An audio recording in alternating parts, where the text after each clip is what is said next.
Na minha mensagem de hoje, tem por tema a dor da remoção.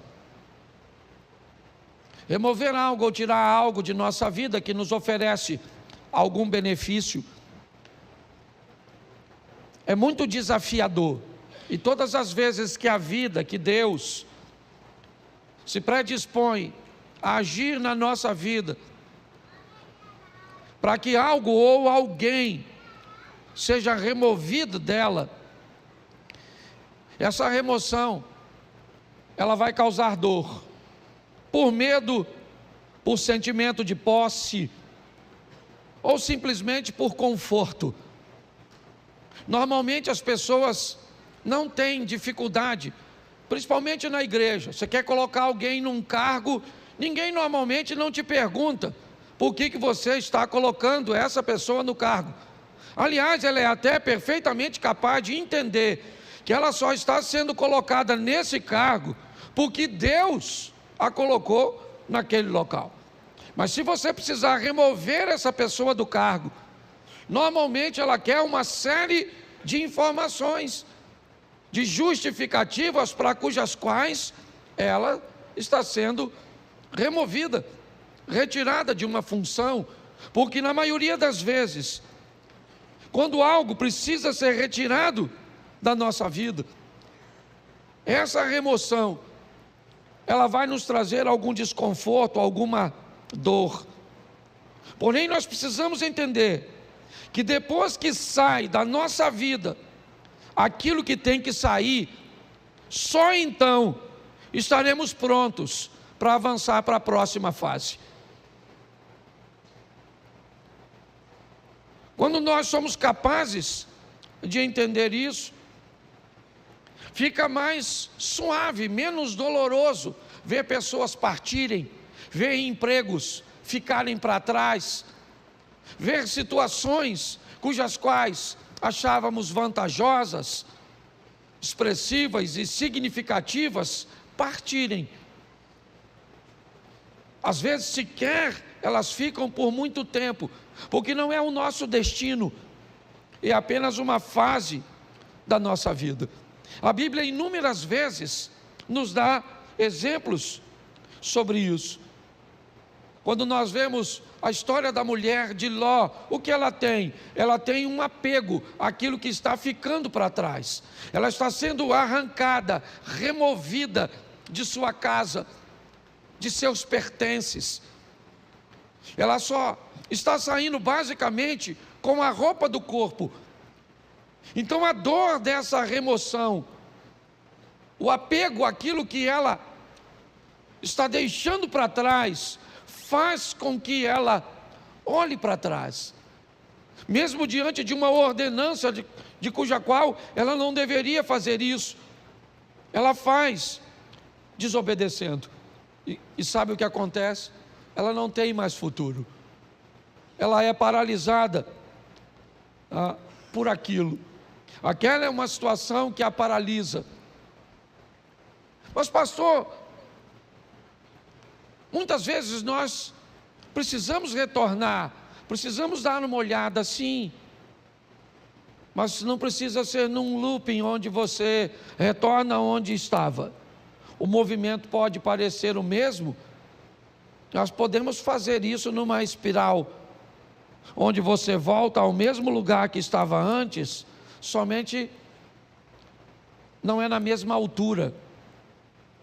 Volta, mas você sabe, quando um avião pequeno, ele precisa decolar num ambiente montanhoso, você sabe o motivo pelo qual o avião do grupo Mamonas Assassinas colidiu com a Serra da Cantareira? Porque ele não tinha força suficiente para decolar como um jato. Não havia nele potência o suficiente para alcançar uma altura. O piloto deveria ter decolado utilizando um sistema de espiral. Decolaria mais baixo, então retornaria e ganharia altura para que conseguisse transpor aquele obstáculo, aquela serra.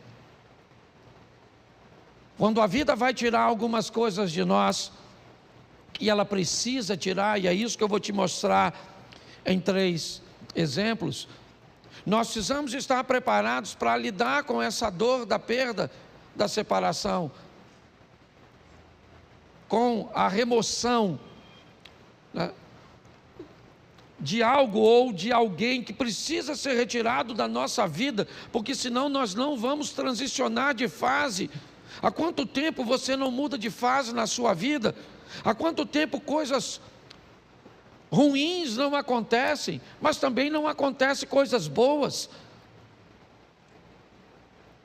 Quando você vive num dinamismo, é lógico que nem sempre coisas boas vão acontecer. A dinâmica da vida traz consigo coisas ruins, mas coisas boas também acontecem. E nós vamos vivendo e crescendo, evoluindo. Mas se nós não soubermos lidar com essa situação, nós vamos ter problemas. O primeiro texto que eu quero usar é um exemplo disso num milagre. Segundo o livro dos Reis, capítulo 4, verso de número 4. Põe para mim na tela, por favor. Segundo o livro dos Reis, capítulo 4, verso 4.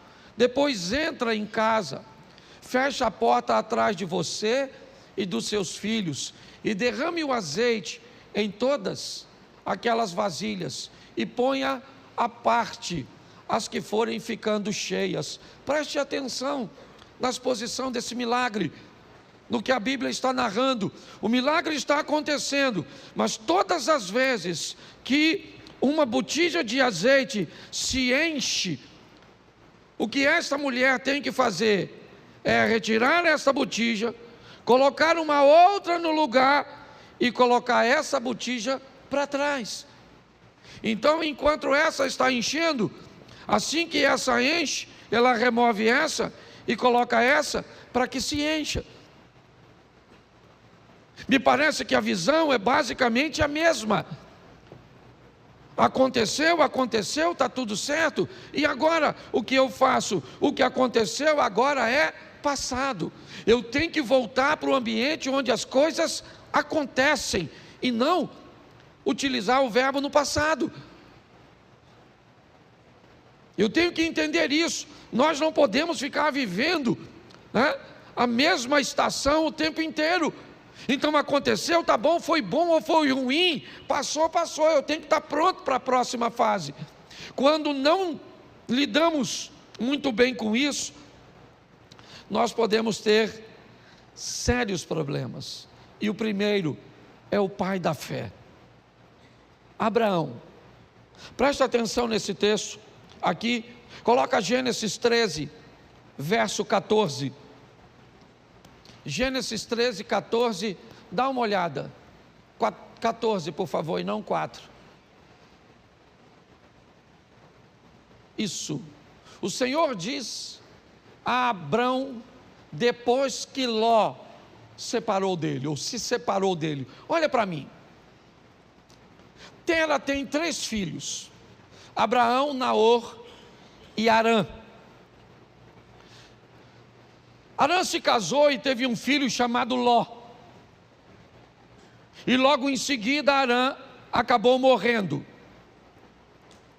Tera deixa Naor em Ur e sai com Abrão, com Ló, com Sarai, a esposa de Abraão, em direção a Canaã. Mas eles fazem uma parada em Harã e permanecem ali um tempo. Ali, o pai de Abraão, Tera, acaba morrendo. O que Abraão tem agora é apenas seu sobrinho Ló. É apenas um sobrinho. Ele não está mais em Ur, não. O texto é claro. Todos os restantes, né, ou as pessoas restantes, acabam ficando em Ur. O único que está caminhando com Abraão é Ló. Quando Deus aparece a Abraão e diz: Abraão, sai da sua terra e da sua parentela, ele não está em Ur, ele está em Harã. Note bem, a terra dele não era Harã, a terra era Ur, mas Deus está dizendo para ele, se ele está ali, naquele momento, aquela terra é a terra dele. Deus está dizendo para ele, ó, essa terra onde você está vivendo, ela é sua no momento, ela é o lugar que você está.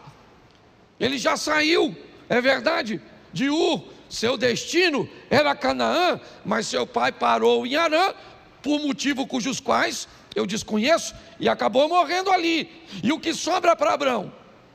Sobra Ló. Quando Deus diz, sai da sua terra e da tua parentela, a terra é Harã, e a parentela é Ló. Apenas um parente. E apenas uma solicitação de remoção que Abraão me parece que tem dificuldade de fazer. Por quê? Porque Ló era órfão, provavelmente. Porque a terra cuja qual ele está agora não é Ur, não é um ambiente de Ló, talvez.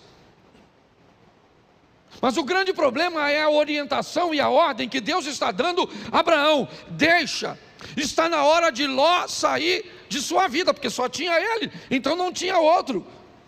Note que é apenas uma coisa, e apenas uma pessoa, mas olha o estrago, o atraso, o prejuízo, que desobedecer uma orientação do Altíssimo pode trazer para a trajetória de uma vida. Por que Abraão provavelmente tem medo, insegurança de deixar Ló para trás? Porque se ele deixa Ló, o argumento dele vai se solidificar em Eliezer, o Damasceno. Já que ele não pode ter filho, pelo menos que ele deixe sua herança para um sobrinho, que ele o adotou. Pelo menos é alguém de seu sangue. Me parece que Abraão está preso nisso. Na hora de remover Ló é muito doloroso. Por quê? Porque ele é a minha segurança no que diz respeito ao futuro. Se não for ele, como é que vai ser? Pois é. Às vezes quando Deus quer remover algumas coisas cujas quais somos apegados demais, sem ela não veríamos uma saída. O que eu vou fazer? Como é que vai ser? É a única coisa que eu tenho, é a única corda que eu tenho para me segurar. E Abraão leva Ló com ele. Ele não consegue se apartar de Ló. E eu confesso a vocês que fora a sensação de ver seu sobrinho enriquecer, Ló não traz mais nenhuma alegria para a vida e ministério de Abraão. Nenhuma. Se você for olhar a história, é só problema, é só dificuldade, é só adversidade. Até que chega um momento que Deus diz: Abraão, não tem mais como. E aí entra o verso, coloca o verso 13 por favor, desse texto. Ora, os homens de Sodoma eram maus e grandes pecadores contra o, verso 14, disse o Senhor a Abraão, depois que Ló se separou, ergue os olhos e olha desde onde estás para o norte e para o sul, para o oriente e para o, vamos lá, porque toda essa terra que vês, eu te darei a ti e a tua, preste atenção, isso só acontece depois que Ló vai embora. Olha só, Abraão era rico, sim ou não? Sim. Foi a riqueza e a prosperidade que fez com que os poucos recursos da terra não fossem suficientes para sustentar os dois rebanhos. Há uma briga, um litígio entre os pastores de Ló. Então Abraão Diz a Ló: escolhe para onde você vai, escolhe.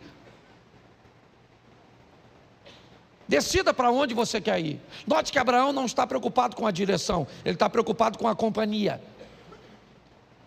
Enquanto Ló caminha para Sodoma e Gomorra, lembra o verso 13? O que tinha lá? Homens que viviam em grandes pecados. Abraão não.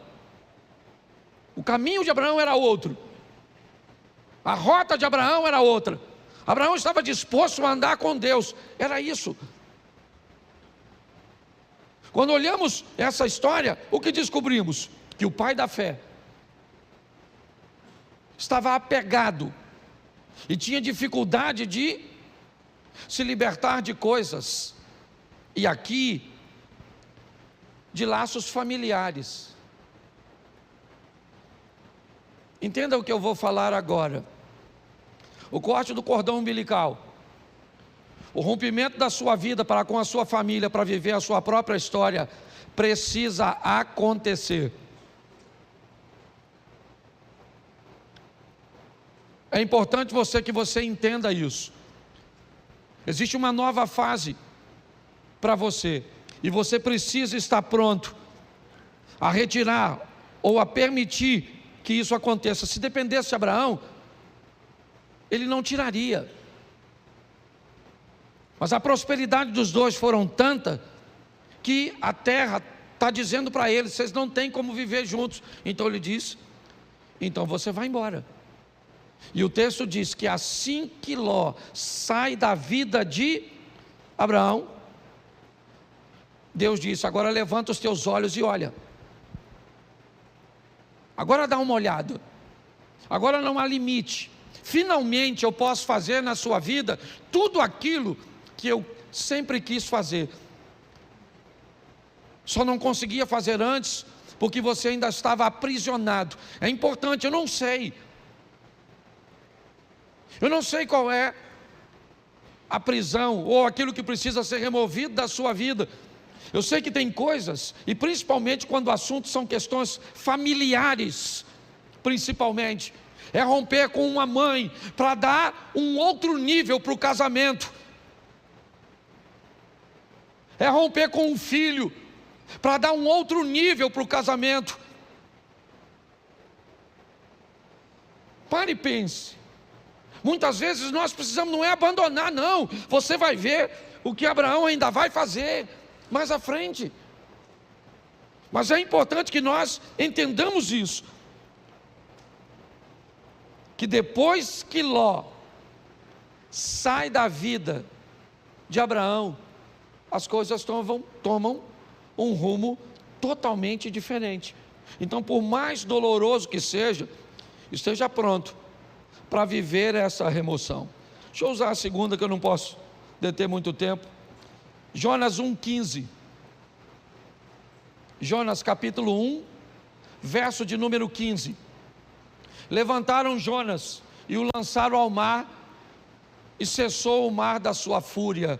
Preste atenção. Um barco está para afundar, e Jonas está nele. Qual é o problema da tempestade? É Jonas. Qual é o motivo de tudo aquilo que está acontecendo? É Jonas.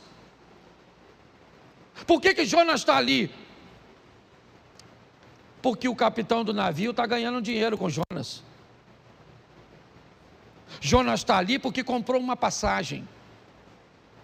Jonas está ali porque tinha uma grana para comprar uma passagem para entrar nesse barco. Mas ele é um desobediente, está certo? Mas ele está trazendo dinheiro. Mas eu não sei quem ele é, tudo bem, não quero saber. Ele está trazendo uma grana, ele está trazendo uma lucratividade, e pautado nessa lucratividade, eu não sou capaz de selecionar quem entra na minha vida. Deixa eu fazer uma pergunta para você: quanto custa para entrar na sua casa? Quanto custa para entrar na sua família? Quanto custa? Qual é o preço de um ingresso da sua intimidade? Pare e pense. Por causa da entrada de Jonas, o capitão do navio, que não é profeta, ele não desobedeceu a Deus, não. Ele cometeu algum pecado quando vendeu o ingresso do barco dele para o Jonas? Sim ou não? Claro que não. Mas não interessa, tem alguém dentro da vida dele, tem alguém dentro do barco dele que está trazendo aquela tempestade. É só uma questão de tempo até ele afundar. Você sabe o que ele faz, o capitão do navio? Ele pega toda a carga e joga fora. Ele precisava perder a carga? Não, o problema era a carga, o problema era Jonas. Mas ele perde a carga. Porque pessoas perdem aquilo que não precisava perder, quando não querem tirar o que precisa ser retirado. Você não quer tirar esse comportamento? Então tá bom. Perde o casamento, perde a intimidade, perde a paz. Mas sabe por que Jonas saiu do barco? Porque o capitão procurou. O capitão está procurando, me parece alguma coisa para jogar fora. O que ele quer é aliviar o barco, já perdeu a carga, é verdade, mas a tempestade continua, então ele vai no porão, ele desce no porão do navio. Eu já falei isso aqui, ele desce no porão do navio, e lá no escuro do porão, deitado num lugar, está o Jonas. Porque aquilo que às vezes vai te levar para o fundo, não está na luz no convés, está no porão, escondido, quietinho. O que ele está estabelecendo em você, um comportamento, uma postura comportamental, que destrói seus relacionamentos, que impede você de ter relacionamentos sadios. Mas quando ele procura, a Bíblia diz: aquele que pede recebe, aquele que busca, acha. Então ele não está buscando, ele achou, pegou o Jonas, levou o Jonas no convés, o interrogou, e Jonas disse: não era para eu estar aqui, era para eu estar onde? Em Nínive, cumprindo a minha missão. Mas eu desci a Jope, peguei, certo? Comprei um ingresso, uma passagem, entrei no seu barco para ir para Tarsis, para a Espanha. E agora? A tempestade está lá, Jonas diz que ele é o culpado. Mas e agora? O texto diz que o capitão está com medo de jogar Jonas fora. Quem é esse cara? Não é quem ele é a missão que ele precisa executar. Não tem a ver com ele, é com o propósito de Deus na vida dele. Ele se torna importante por causa do propósito. E aquele homem olha e diz: eu não vou remover esse cara do meu barco, eu estou com medo de jogar esse cara fora. Eu jogo esse cara fora e, não quer jogar? Então tá bom. Eu sei o que é isso muito bem. Eu trabalhei 12 anos numa empresa, foi lá que meus filhos nasceram, lá eu me casei. Eu não tinha um carro, eu usava o carro da empresa, tudo girava em torno daquele lugar. Eu não sabia viver, não havia nenhum outro ecossistema que eu conseguia enxergar, sabe, para me prover de um futuro. Não tinha. Não havia possibilidade, eu não conseguia enxergar. Eu sei hoje que existia, tanto existia que eu estou onde eu estou, mas na época eu não via. Eu estava totalmente apegado, e Deus usando todas as estratégias para me remover. Ele me tirou com mão forte de um lugar que eu não queria sair. Eu não estava vivendo em pecado, não, eu só não estava onde Deus queria que eu estivesse. Mas aqui eu não quero falar de Jonas, eu quero falar do capitão. É ele é o foco da minha mensagem, porque é o barco dele que vai afundar. Por quê? Porque tem alguém que não deveria estar na vida dele, na casa dele, na empresa dele, nos negócios dele, no ministério dele. E agora ele tem que jogar Jonas fora. Sabe o que ele tem? Medo. Medo de jogar. Só que ele não vê outra situação. Ele tem que jogar Jonas fora. Verso 15: e levantaram a Jonas e o lançaram e cessou a sua. Aí ele foi lá, mergulhou no mar, pegou a carga toda, trouxe de volta para o navio e seguiu direitinho, sim ou não? Não. Precisava ter perdido a carga se tivesse jogado Jonas? Sim ou não? Mas perdeu a carga porque não achou o Jonas. Então fala para quem está do seu lado: acha o Jonas.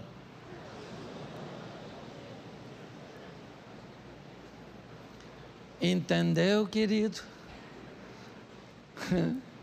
Acho que Deus está falando com alguma pessoa aqui hoje, certo? Você nem tem barco, mas tem Jonas, tá certo? Ah, pastor, descobri hoje, o meu Jonas é o meu marido. Se Jonas é o seu marido,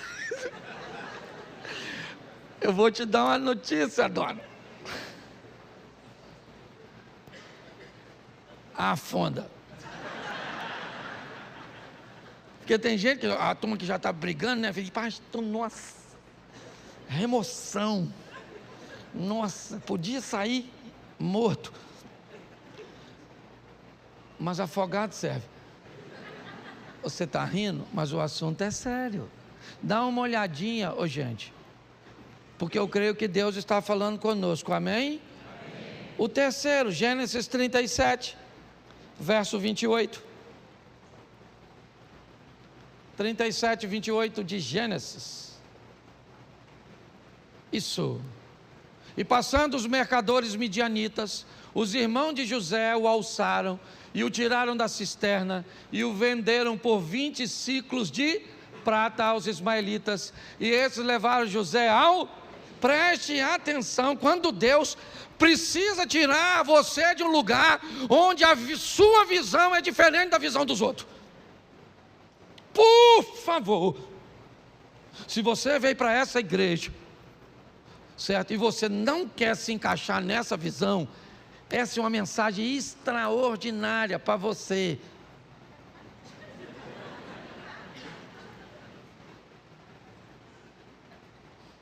O José é um cara que ele vê o mundo, as coisas, ele aspira, seu comportamento é diferente de seus irmãos. Não cabe. Eu não estou dizendo que Rubem, Simeão, Levi, Isacar, Zebulun, Gad, Azer, Naftali, certo? Eu não estou dizendo que eles estão errados. Eu estou dizendo que há uma visão diferente. E Deus então vai remover José. Sabe o que ele é? Irmão dos caras. Sabe, ele vai ser vendido como? Repita comigo, é melhor ser um escravo na mão de estranhos do que irmão de uma família de invejosos.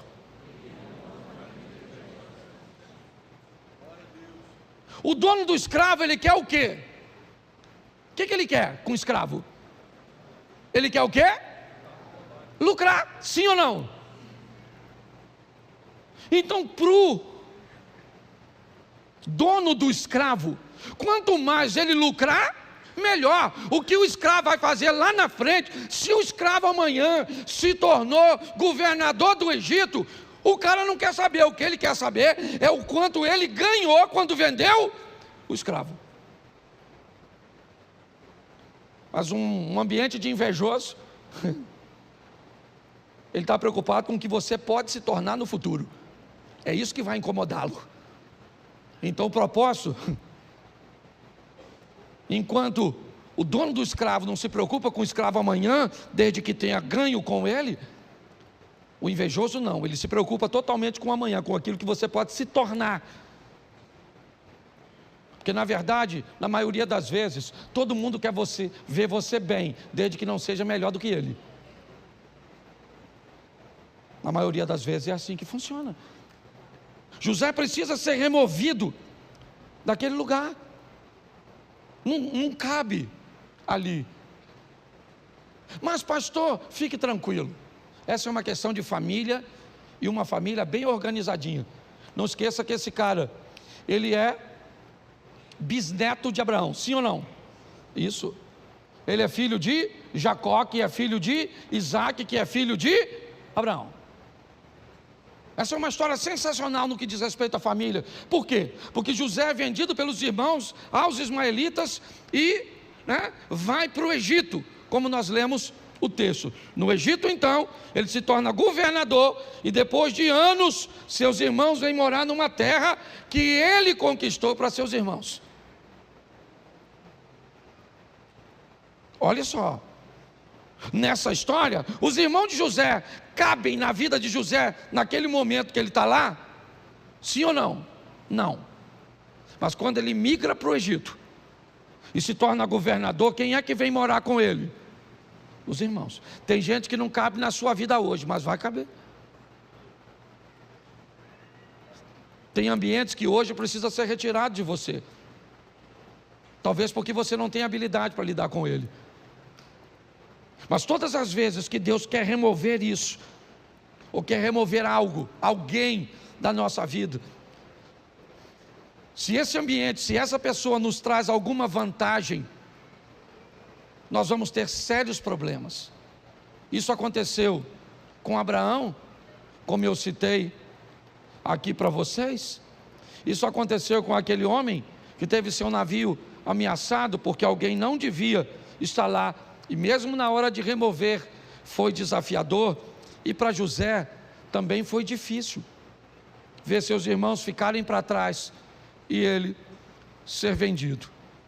Hoje, o que eu entendo aqui para todos nós é que algumas coisas precisam ser retiradas, removidas. Essa palavra veio a mim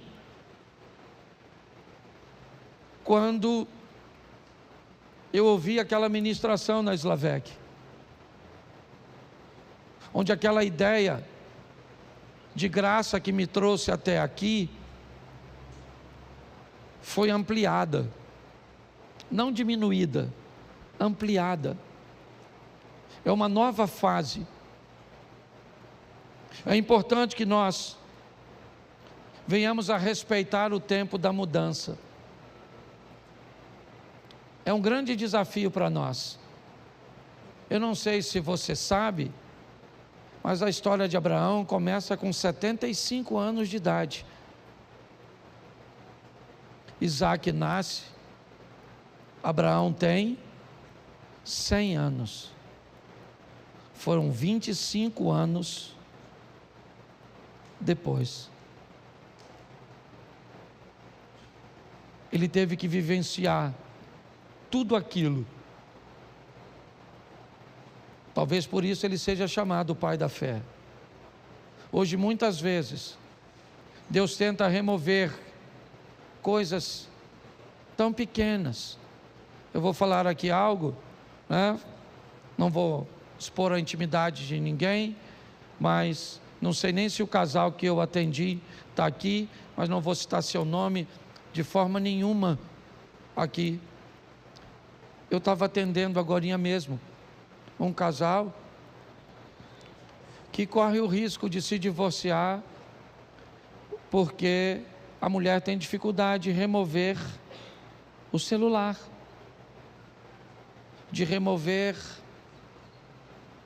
o vocabulário. E se não fizer isso, o casamento acaba.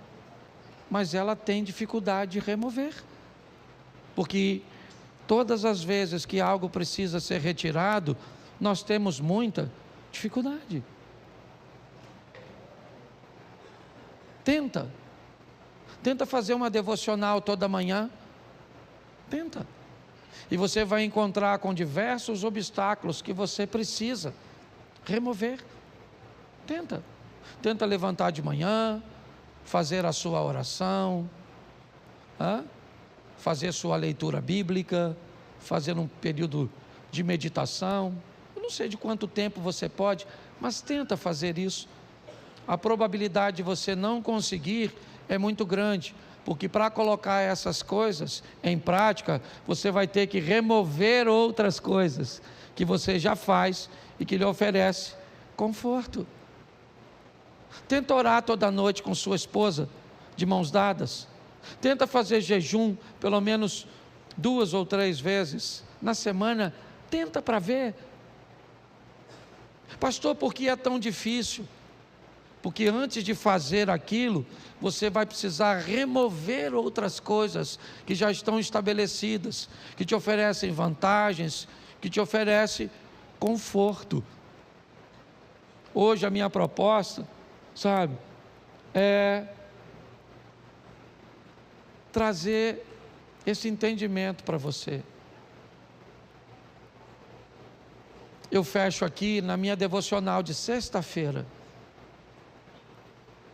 Eu vivi uma das maiores experiências, porque hoje não era para eu estar aqui. Hoje era para eu estar envolvido num escândalo e preso, com meu nome passando na mídia.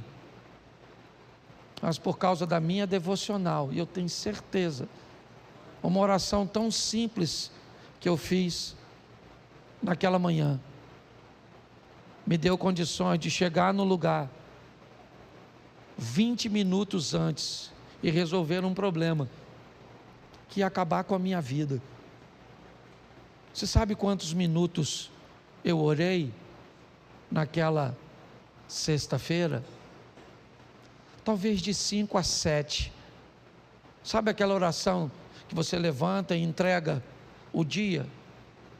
Sabe, Senhor, toma esse dia, toma isso, toma aquilo, oro para o fulano, para o ciclano, aquela coisa. Então eu vou falar uma coisa para vocês. Para ter bons hábitos, nós vamos ter que remover os ruins. E se você achar que não consegue fazer isso, vai continuar com os ruins mesmos.